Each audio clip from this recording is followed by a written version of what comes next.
Common note number 3. Marriage purpose children breaches of divine Quran.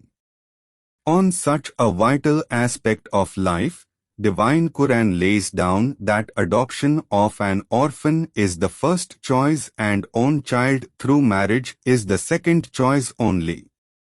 More important verses on the subject are given below. 1. Verse number 3, 2 of chapter 4 states, if he genuinely considers that he will not be able to be just and fair to the orphans, he may marry a good woman of his choice, 2 or 3 or 4. However, if he cannot be just and fair to any, then one man should marry one woman only, or one may marry a slave woman, bonded labor, already with him.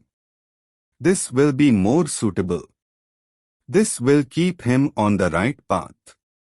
Comments. A. Verse number 3 of chapter 4 has been divided into 2 parts for convenience of understanding. First part deals with an orphan. The second part deals with marriage. B. The part relating to marriage has its root in the part relating to adoption of an orphan. This is like grafting done on plants. This is not accidental, as nothing in Quran is accidental. This is on purpose to indicate need of child from own loins and necessity of adoption of an orphan child. Verse number 3 of chapter 4 has been much misinterpreted due to selfish male chauvinism. The core of the subject matter of this verse is a child of the man and not the number of wives he may have at any one point of time. The last provision in the above verse relating to marriage with a female slave, bonded labor, is indicative of having an own child of the man.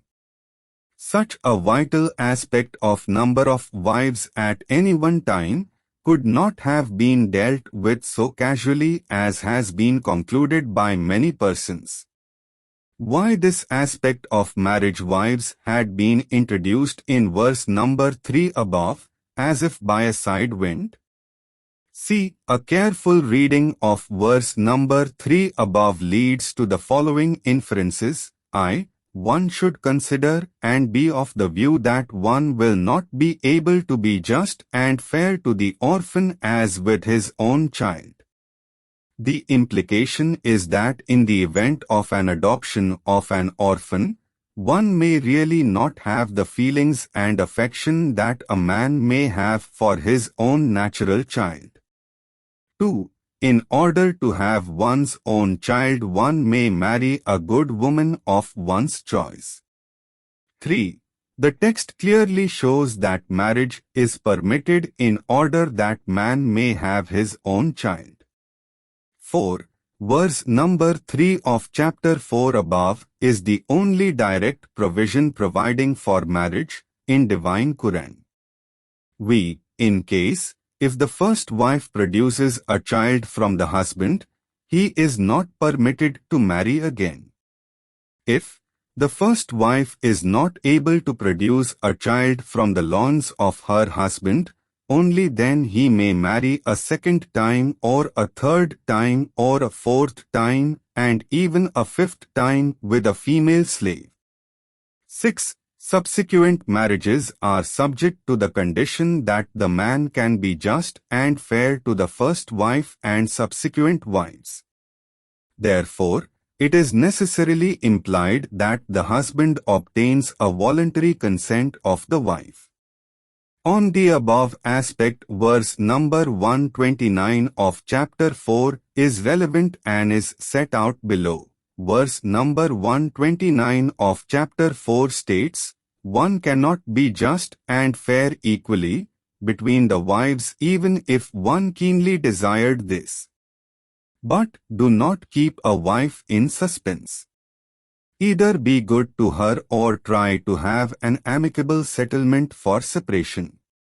Inna Allah Creator is very magnanimous and kind. Comments. once Rabbi Creator has declared his decision that no man can be equally just and fair between the wives even if one keenly desired this, human beings are left with no choice. They have to have only one wife at one point of time. 7. Verse number 129 of chapter 4 also lays down that a man cannot have more than one wife at any one point of time. He should part with them on respectable terms. Thus, he has to retain only one wife. 8. The above verse number 3, 2 of chapter 4 does not lay down as to the faith of the man or the woman for contracting a marriage. The only condition is that the lady should be a good lady. 9. It may also be noted that so far as marriage with a female slave for the sake of own child is concerned, there is no condition of fair and just. 2. Verse number 24 of chapter 4 states, one may marry any good woman but not for mere sexual enjoyment, on giving of proper gifts. Comments. It is noticeable that as stated in verse number 3, 2 above, there is no restriction as to the faith of the woman. 3. Verse number 33 of chapter 24 states, if a person is too poor to marry, she should wait till better days come. But she should remain chaste. Rabbihin Creator may remove the financial handicap in due course of time. Comments. This verse shows that a poor man or woman should not contract a marriage if she cannot afford it financially. The reasons for this are clear.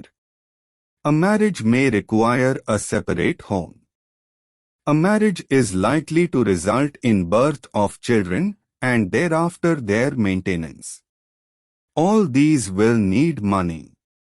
It may be noticed that this verse does not put any restriction as to the faith of the parties to a marriage. 4. Verse number 5 of chapter 5 states, they may accept good women from amongst the followers of the earlier revelations and vice versa. Comments. The above verse permits marriage between a Jew, a Christian, a Muhammadan. 2. Further clarification is available from verse number 21 of 2. Relevant part thereof is set out below. Verse number 21 of chapter 2 states, one should marry a female who believes in Wallahu Creator. A believer, as above, slave female is to be preferred to an unbelieving female even if the latter tries to attract one. Similarly, one should not marry one's daughter to a disbeliever, as above. A believing slave is to be preferred to a disbeliever-free person man. A person should not be allured by the male. 3.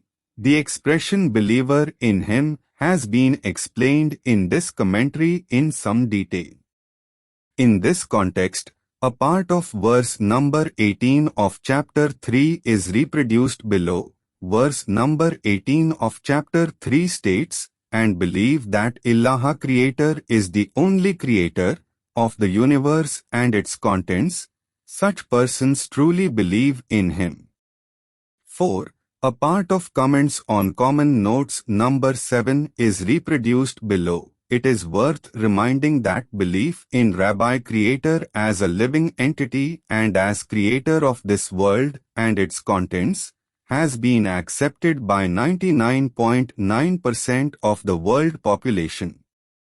Of the Middle East faiths, Judaism, see Torah Torah, Christianity, see Bible Injil, and Mohammedanism, see Quran, believe in the existence of a living Allahi Creator, God of the world and its contents as also Him as controller thereof. Ancient most Sanatan Dharma in India also believes in a living God Creator Rabbi Ishwar Brahm who had created the world and its contents as also the controller of the world. See Bhagavad Gita.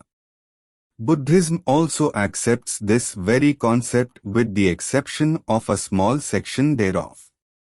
The above verses show some variations of this extent that the condition of belief in Rabbi Creator is absent in verse number 3, 2 of chapter 4 and verse number 5 of chapter 5. Therefore, the condition of belief in him may not be treated as mandatory. 5 verse number 70 of chapter 43 states, such persons and their wives will have a place in the gardens and will be happy. Comments: this verse is very important. Those who follow the above provisions, man and his wife may have a place in the gardens. 6 verse number 39 of chapter 52 states, why should they have sons only? Why should Vallahu Creator have daughters? 7 verse number 40 of chapter 52 states, do they want monetary or otherwise any consideration from them which may result in burden on them? Comments: verse numbers 39 and 40 of chapter 52 may be read together. These two verse numbers 39 and 40 of chapter 52 are connected and should be read together for correct understanding of the same. It is common that most parents want to have sons. By choice, to have a daughter is uncommon. Further, Vallahu Creator has no children nor he is married. What verse number 39 of chapter 52 implies is disapproval by Vallahu Creator of the thinking of having sons only. Secondly, verse number 40 of chapter 52 refers to another practice of demanding dowry or anything of the same nature from the parents of the girl in consideration of marriage. Such a demand was discontinued. Instead, the practice of dower for bride was introduced. This could be a deferred payment or a prompt payment. 8 verse number 5 of chapter 5 states, a marriage should not be for fornication, secret enjoyment with paramours, etc. The Children 1. Verse number 20 of chapter 57 states, the life is being treated as a sport, enjoyment, self-show, competing to increase wealth and to production of children which pleases men. However, on the day of judgment, such persons who treat life as above will become punishable. Comments: this verse clearly supports the view of limited number of children and secondly, limited and well-earned wealth. Thirdly, the verse clearly implies that men marry more women for sexual enjoyment and for more children. Such acts have been made punishable. Therefore, the purpose of marriage should be to beget one's own child as also underlined by verse number 3, 2 of chapter 4. 2 verse number 14 of chapter 68 states, the above said impurities, meanness, lowly character, doing wrongs, etc., are caused by his wealth and sons. The procedural provisions regarding marriage are detailed under 2 part of verse number 3 of chapter 4. F. Verse number 116 of chapter 3 states, for the disobedient in Minallahi Creator and not following the guidelines principles given in book, they are to be in hell to face the fire. Why this indifference of Mohammedans to correctly reading and understanding the divine Quran, particularly when many verses thereof lay down penalties?